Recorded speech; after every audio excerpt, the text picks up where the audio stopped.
की बातें सुन लेता है। अच्छा, तो ये बात है। मैं अभी जाके अपनी पत्नी को बताता हूँ और हम वहाँ शिफ्ट हो जाते हैं।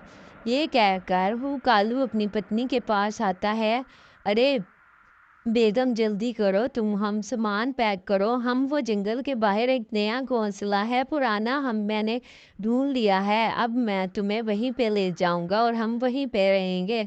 अरे कालू, इतनी जल्दी किस बात की है? घोंसला कौन सा कहीं भागा जा रहा है? मैं चलती हूँ तुम्हारे साथ, थोड़ा सब्र तो कर लो, सामान तो बांधने दो।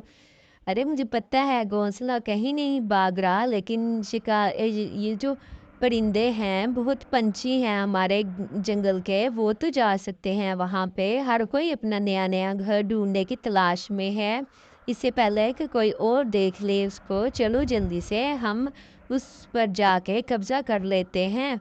ये सोचकर वो लोग अपना सामान बांधते हैं और चलते हैं। चलो चलो बेगम जल्दी करो, हम चलते हैं। ये कहकर कालू वहाँ से कालू और उसकी अपनी पत्नी को लेकर वहाँ से भाग निकलता है। अरे बेगम जल्दी चलो ना, तुम इतनी देर क्यों लगा रही हो? तुम्हारे वजह से कहीं हम इस घोंसले से हाथ ना धो बैठे। ये कहकर जब वो जंगल में जा रहे होते हैं तो आगे शिकारी पंछी जिसका घोंसला होता है वो आ जाता है। अरे कल्लू, तुम किस जल्दी में हो, मुझे तो बताओ जरा। अरे वो जो जंगल के बाहर घोंसला है, हम उसी के पास जा रहे थे। तुम मेरे घोंसले पर कब्जा करने की कोशिश कर रहे हो। वो मेरा घोंसला है और इस जंगल में किसी की हिम्मत नहीं है कि वो मुझसे मेरा ही घोंसला छीन ले।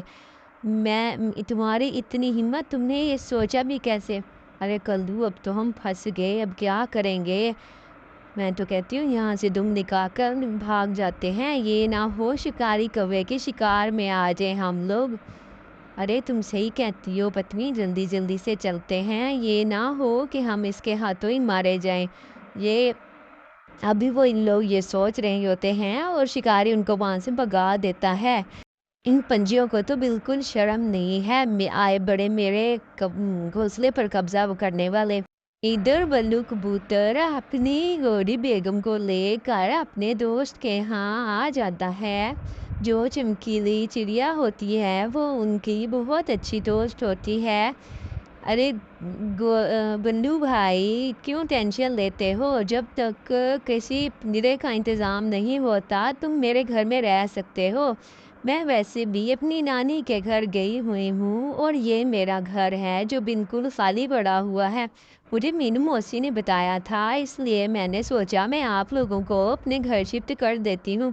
अरे चमकीली, तुम्हारा बहुत बहुत धन्यवाद, तुमने हम पत्नी पति को इतना अच्छा घर दे दिया।